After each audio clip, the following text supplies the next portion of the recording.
Hi everyone, आज ये 15 अगस्त 2026 के इम्पोर्टेंट करंट अफेयर को डिस्कस करते हैं। So let's get started without any further delay. प्रश्न संख्या 1 से स्टार्ट करते हैं। फॉल्कन स्ट्राइक नामक पहली मल्टीनेशनल ड्रोन टास्क फोर्स की घोषणा किसने करी है?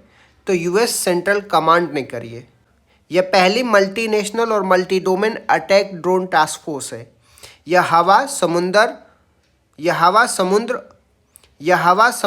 जमीन तीनों माध्यमों से ड्रोन हमले करने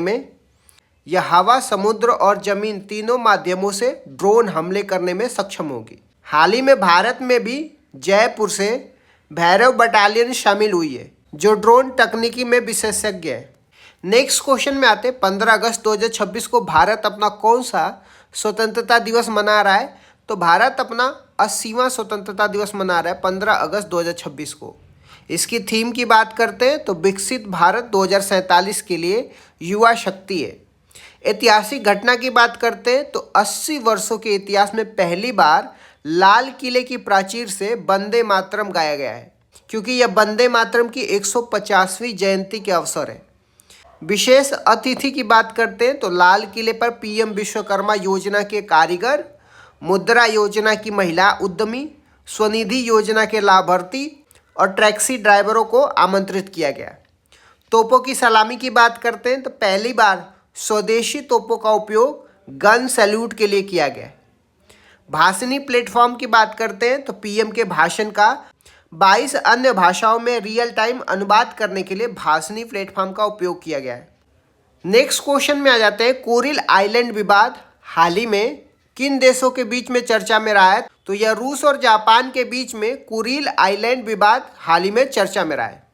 यह विवाद प्रशांत महासागर में स्थित द्वीपों को लेकर के है। रूस के राष्ट्रपति पुतिन द्वारा विवादित कुरिल आइलैंड द्वीप समूह के दौरे पर जापान ने कड़ा विरोध जताया है।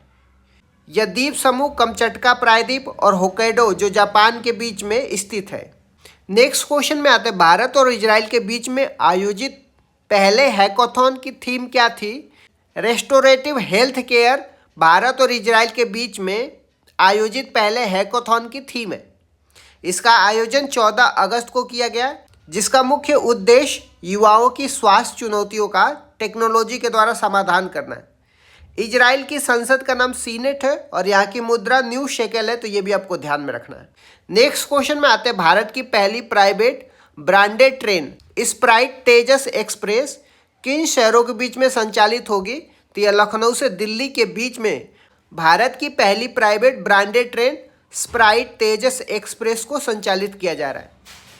यह भारत की पहली प्राइवेट ब्रांडेड ट्रेन है, जिसका विज्ञापन अधिकार Coca Cola company Sprite brand को 6 महीने के लिए दिया गया है। इसके कोच कपूरथला पंजाब में तैयार किए गए हैं, तो ये भी आपको ध्यान में रखना है। नेक्स्ट क्वेश्चन में आते हैं। पीएम गरीब कल्याण अन्न योजना के तहत सीबीडीसी आधारित डीबीटी डायरेक्ट बेनिफिट ट्रांसफर शुरू करने वाले पहले केंद्र शासित प्रदेश कौन बन गए? तो चंडीगढ़ बन गया है। दादरा और नगर हवेली, दमन और दीव बन गया है।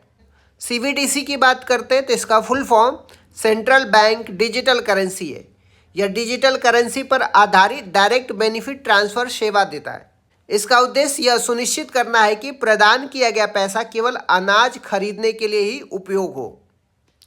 नेक्स्ट क्वेश्चन में आते हैं। कॉमनवेल्थ फेंसिंग चैंपियनशिप में किस देश ने पदक तालिका में शीर्ष स्थान हासिल किया है? तो भारत ने कॉमनवेल्थ फेंसिंग चैंपियनशिप में शीर्ष स्थान हासिल किया है। इसका आयोजन नाइजीरिया लागोस में हुआ है। भारतीय टीम ने कुल 35 पदक, जिसमें 13 स्वर्ण, 8 रजत और 14 कांस्य पदक जीत करके प्रथम स्थान प्राप्त किया है। नेक्स्ट क्वेश्चन में आते हैं। हाल ही में किस देश के पूर्व प्रधानमंत्री झू रोंगजी का निधन हो गया है? तो चीन के पूर्व प्रधानमंत्री झू रोंगजी का निधन हो गया 97 वर्ष की आयु में। वे चीन में आर्थिक सुधारों और सरकारी उद्योगों के पुनर्गठन के लिए जाने जाते थे। नेक्स्ट क्वेश्चन में आते हैं। कंटेनर मैन्युफैक्चरिंग असिस्टेंट स्कीम के लिए केंद्र सरकार ने कितना बजट को मंजूरी दी है? तो 100 करोड़ रुपए का बजट केंद्र सरकार ने कंटेनर मैन्युफैक्चरिंग असिस्टेंट स्कीम के लिए मंजूर किया है। इसका उद्देश्य शिपिंग कंटेनरों के घरेलू उत्पाद को बढ़ाना और आयात पर निर्भरता कम करना है। यह योजना जहाजरानी मंत्रालय सर्बानंद सोनोवाल द्वारा संचालित है। नेक्स्ट क्वेश्चन में आते हैं, सुप्रीम कोर्ट ने राज्यों को किस बीमारी को नोटिफिएबल डिजीज घोषित करने का निर्देश दिया है? तो कैंसर बीमारी को सुप्रीम कोर्ट ने नोटिफिएबल डिजीज घोषित करने का निर्देश दिया है। नेक्स्ट क्वेश्चन में आते हैं, सिविल मार्केट के लिए लॉन्च की गई पहली स्वदेशी हाई रेजोल्यूशन दूरबीन का नाम क्या है? तो गरुड़ है। इसे इंडिया ऑप्टेल लिमिटेड ने विकसित किया है, तो ये भी आपको ध्यान में रखना है। इस तरीके से मैंने कुछ इंपॉर्टेंट करंट अफेयर को डिस्कस कर दिया। Thank you so much guys, keep loving, keep supporting, bye bye, see you.